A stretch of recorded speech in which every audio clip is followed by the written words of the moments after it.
మా గురుగారికి శాంతి ప్రసాద్ గారికి ప్రత్యేక నమస్కారాలు. ఇక్కడ నోరు మంచిది అయితే ఊరు మంచిది. మనం మాట్లాడిన మాటని వెనక్కి తీసుకోవడం అనేది సర్వసాధారణం.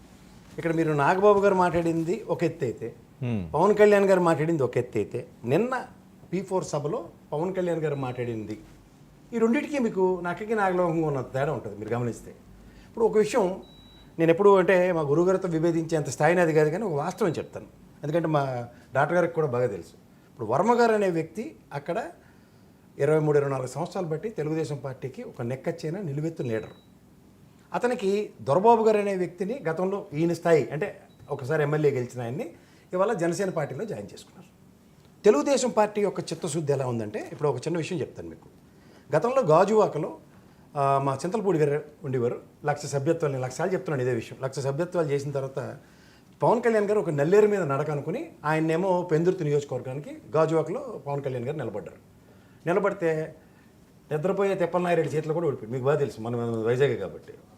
ఇప్పుడు మీకు వాస్తవం ఒకటి గమనిస్తే, కూటమిలో ఇవాళ పవన్ కళ్యాణ్ గారిని తెలుగుదేశం పరిరక్షించిన విధానం అంటే వర్మ గారిని అక్కడ వెన్నుముకలో నిలబెట్టి ఆయన రాజకీయ క్షేత్రంలో ఆ రోజు దాకా ఉన్న అనుభవంలో త్యాగం చేసి నిలబడింది. దానికి ఖచ్చితంగా పవన్ కళ్యాణ్ గారు గెలిచారని డంకా పలస్గా చెప్పచ్చు. ఎందుకు అంటే ఒరిజినల్ ఎబిలిటీస్ అన్నవి ఆయన ప్రస్థానంలో ఆయన మొన్న నాకు సత్తా లేదని మాట్లాడిన దాంట్లో మీరు అత్యంతం గమనించగలిగితే 2014లో తెలుగుదేశం పార్టీ కూటమి గెలవడానికి ఒక 2% ఓటు బ్యాంకు, దగ్గర ఇండిపెండెంట్గా ఆయన నిలబడినప్పుడు 5-6% ఓటు బ్యాంకు. ఇవాళ మీకు తెలిసిందే అందరిది. ఈయన 21 స్థానాల్లో గెలిచిన, ఓవరాల్గా 175 నియోజకవర్గాల్లో 124 స్థానాలు గెలిచిన కూటమికి జనసేన పార్టీగా ఎంత కంట్రిబ్యూషన్ ఓటు బ్యాంక్ వచ్చిందన్నది నెక్కచ్చిగా తెలుస్తూ, ఇవాళ 40 దశాబ్దాలు అంటే 4 దశాబ్దాలు పనిచేసిన తెలుగుదేశం పార్టీకి జనసేన వలన, లేకపోతే జనసేన వల్ల దీనికి ఆచ్ఛేదన. మీకు ఇంకోటి చెప్తున్నాను, ఆయన ఒక మాటలో చెప్తూ పవన్ కళ్యాణ్ గారు, బూత్ స్థాయి కార్యకర్తల దగ్గర 800,000 మందిని కూడా మనం నిర్మించుకోవడం నిస్సహాయ స్థితిలో ఉన్నాం మనం. Because the party is been started and inaugurated from 2014 onwards. Party నిర్మాణం అనేది జరగలేదు. సంస్థాగత నిర్మాణం అనేది ఎప్పుడైతే జరుగుతుందో, పోరాటం గెలుపు ఓటమని పక్క తీద్దాం first of all.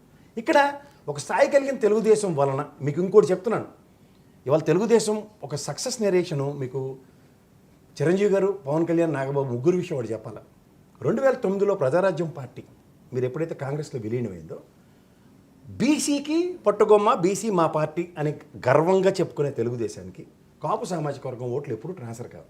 And more over ఎప్పుడైతే ప్రజారాజ్యం పార్టీ పెట్టారో మా గురుగారికి బాగా తెలుసు, డాక్టర్ గారికి కూడా బాగా తెలుసు, ఎందుకంటే is senior most in party. నేను ఒక విషయం చెప్పగలను, ఈ తెలుగుదేశంలో ఈయన మన యనమల రామకృష్ణుడు గారి ఇగ్నోరెన్స్ వలన అతిరథ మహారాజులు అందరూ ప్రజారాజ్యం పార్టీతో ర్యాలీ ఎంత పర్సంటేజ్ ఓటు బ్యాంకు 18 స్థానాలు వచ్చి ఒకసారి గమనించుకోమనండి.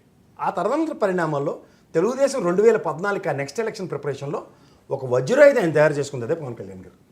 ఇది మీరేమైనా ఒప్పుకోండి. కాపు సామాజిక వర్గం ఒకసారి చిరంజీవి గారిని, తదనంతరం రాజకీయ క్షేత్రం 2009 నుంచి 2014కి ప్రజారాజ్యం పార్టీ విలీనం అయిపోయింది. బట్ ఆ యాబ్సెన్స్ని పవన్ కళ్యాణ్ ప్రెజెన్స్తో జస్టిఫై చేస్తూ కూటమికి వెన్నుగలుగా నిలబడ్డాడు. ఆ సబ్సిక్వెంట్ పరిణామాల్లో మీరు 2019 ఎలక్షన్ ప్రభుత్వ వ్యతిరేక ఓటు చీలుతుందని ఎక్స్పెరిమెంట్ మాడ్యూల్లో ఆయన ఎప్పుడైతే చేశాడో, అది అగైన్ మెజరబుల్ ఫెయిల్యూరే చేసింది. ఆయన రాజకీయ ఉనికికే ప్రమాదం కలిగించింది. తదనంతర పరిణామాల్లో 2024 ఎలక్షన్స్లో ఆయన ఎప్పుడైతే కూటమి